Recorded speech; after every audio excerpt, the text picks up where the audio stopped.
Noiti, bonsoir à tous. Ravi de vous retrouver pour cette édition Betsen spéciale Transat Jacques Vabre. Comme vous le savez, nous fêtons cette année les 20 ans de cette transat devenue mythique.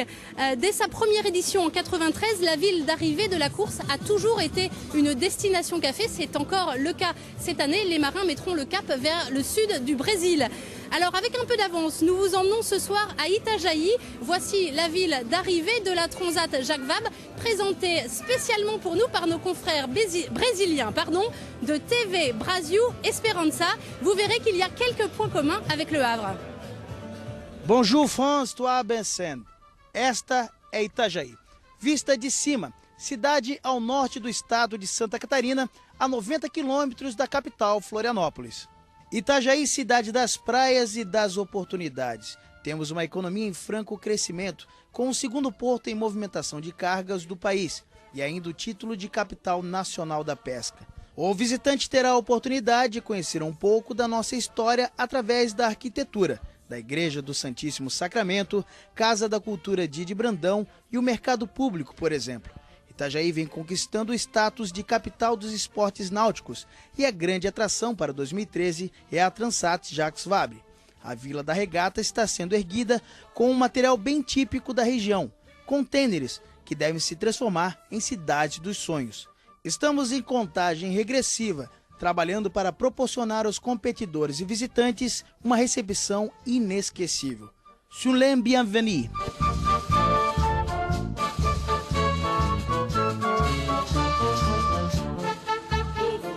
Le Brésil, la plupart des marins y ont déjà accosté au moins une fois et la plupart du temps, ils en gardent un souvenir plutôt sympathique. Le Brésil, comme dirait ma fille, ouais, le Brésil c'est sympa, on fait plage, piscine, piscine, plage, plage, piscine. On pense musique, on pense danse, on pense soleil. Et puis l'animation, enfin bon, tout ce qui font que ce peuple-là est un peuple qui paraît en tout cas heureux et festif. On dirait une état tout jeune. Je viens de l'Italie où il n'y a pas beaucoup de jeunes. On passe vacances aussi, même si les Brésiliens ils travaillent au moins autant qu'en France. Le Brésil c'est la caipirinha, c'est tout. C'est le petit punch brésilien en fait. Donc moi ça me suffit.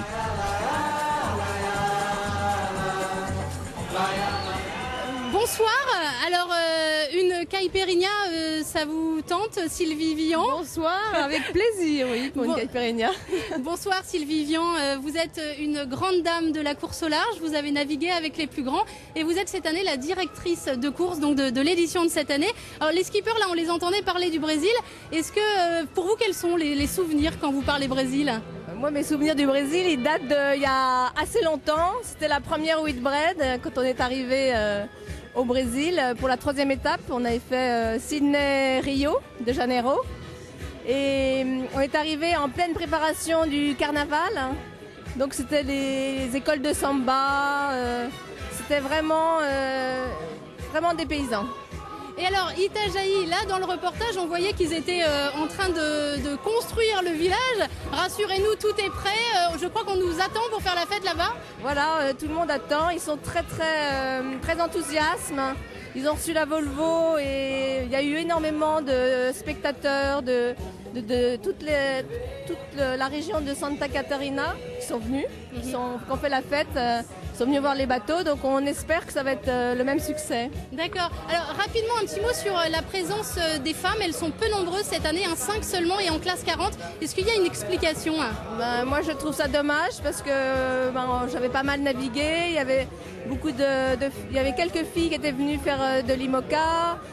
Karine Fauconnier qui avait fait de l'Orma et puis je crois qu'il y a des difficultés de trouver des sponsors et puis aussi il y a un moment donné où les femmes elles choisissent entre les enfants et puis partir en mer.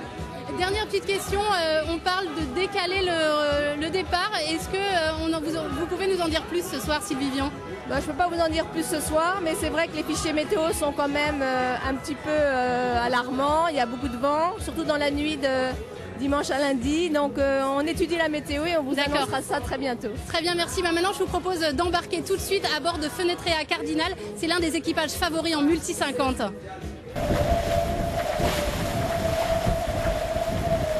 La principale qualité, c'est que ça va très vite. Ça va quasiment à 2 fois la vitesse des monocoques. Par contre, le principal défaut, c'est que c'est plus stable à l'envers qu'à l'endroit. C'est là tout l'enjeu et tout le plaisir des multicoques 50 pieds. À la barre de Fenetrea Cardinal, Erwan Leroux. Le skipper a déjà remporté la Jacques Vabre en 2009 sur ce même trimaran, un voilier dont il a suivi toute la construction et dont il connaît les moindres réactions. T'en penses? Là, moi, je serais tout seul, je roulerais quoi. Ouais, d'accord. Ouais. Bon, on roule. Pour la Transat, Erwan s'est associé à Yann Eliès, vainqueur des 2 dernières solitaires du Figaro, rien que ça. Il a un mental de fer, voilà, donc moi j'apprends tous les jours de sa présence au quotidien sur le projet. Il m'apporte des conseils, voilà, mais sans tout remettre en cause. Et ça, c'est la marque du vrai professionnel. Et il faudra bien ça pour tirer son épingle du jeu dans cette classe 50 qui a gagné son pari.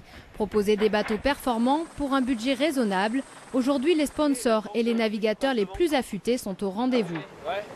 Le multicoque, c'est la voile de demain. On naviguera tous sur des multicoques plus tard. On l'a vu sur la Coupe de l'Amérique en septembre dernier. Maintenant, on fait des multicoques qui volent. Donc, c'est un peu la voile de demain aussi pour moi. J'ai envie de participer à cette épopée, quoi.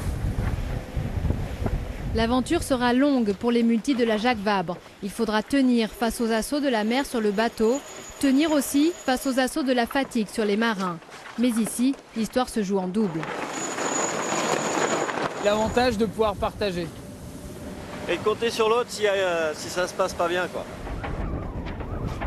Moi, je sais que je trouve qu'il a un petit peu de mal à dormir, donc il faut que je fasse attention à faire en sorte que les conditions pour qu'il aille se reposer soient réunies. Et puis mon défaut serait peut-être de croire que je suis le chef à bord alors que c'est pas moi. Parce que c'est vrai que quand on navigue en solitaire, on est habitué à ce genre de configuration, donc il faut que je fasse attention à ça. À bord de l'un des meilleurs bateaux de la flotte, la détermination du duo Leroux-Eliès est sans faille. On a toutes les armes pour gagner cette transat. Maintenant, avant de gagner, il faut arriver. Et il faut battre les copains. Voilà. Donc il y a quand même encore un peu de boulot. On se quitte avec les danseuses de la compagnie Fally Dance. Merci de votre fidélité. Excellente soirée à tous.